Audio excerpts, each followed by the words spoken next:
Hello everybody, this is Fernando for the latest Godzilla podcast. Yet some more updates when it comes to Legendary Pictures and some of the fallout with regards to their split from Warner Brothers.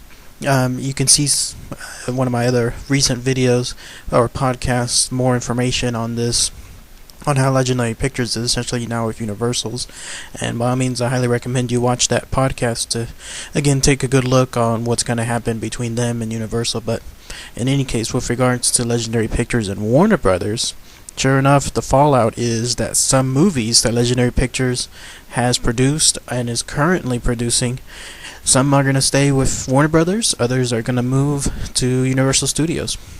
So first news first, Godzilla will be staying at Warner Brothers. The article that I read, it looks like it's from bleedingcool.com, which is apparently from the Hollywood Reporter. Again, is stating that even though Legendary Pictures only has a minority stake in its budget, it looks like Warner Brothers has decided to keep the film within their roster. So that means that they no doubt saw some potential with Godzilla, and they want to make certain that essentially they get to distribute or have the rights to distribute the film next year. But some of the other fallout, it looks like, is Seventh Son, which is actually something that I saw a trailer for that Legendary Pictures has made as well.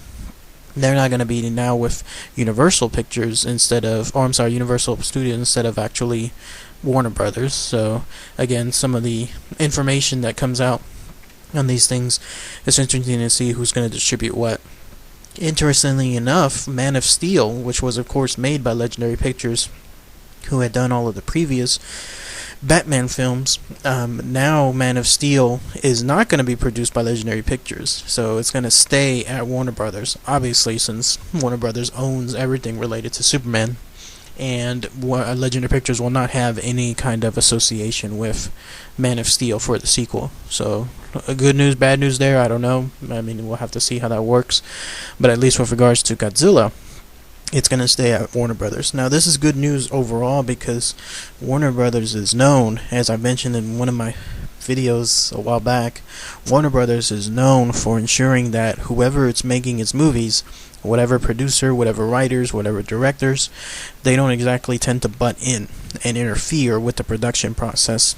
So in this case, with the Godzilla 2014 film being in post-production phase, it's at a critical point where decisions can be made on whether some scenes stay, some scenes go. One of the biggest issues with post-productions that studios interfere with is the time, the length of the movie. Studios want to have the movies being the shortest possible, anywhere between 60 to 90 minutes, to ensure that there's more times that the movie can be shown at a theater per day. And that's where some of the directors get into battles, because they want the longer times, 2 hours plus, to ensure that they get to tell their story right. Well, in good company, Godzilla is with, because with Warner Brothers, they do not tend to interfere with that stuff. So no doubt Gareth Edwards, as he's mentioned in a recent interview, he's pretty much been given free reign to do what he would like with the film, in full cooperation, of course, with Toho Studios. But essentially, he's not having Warner Brothers, as he said, and it looks like it'll continue. Warner Brothers is not going to interfere with anything on the film. So again, some shakeup with regards to Legendary Pictures and the movies they're going to produce and what's being shifted over to Universal. But it looks like Godzilla's going to stay with Warner Brothers, and that's good news for everybody. Interestingly enough, Seventh Son, I had heard of that movie before, but I didn't know anything about it.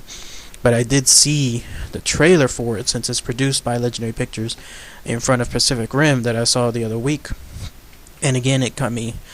It was so weird how a movie like that, again, gets a teaser within a Legendary Pictures film, because again, it makes sense. The two films are produced by the same company, so you want to make sure that the people seeing Pacific Rim get to see Seventh Son. But why didn't you do that with Godzilla? Again, it doesn't make much sense. But anyways, just my thoughts on that matter.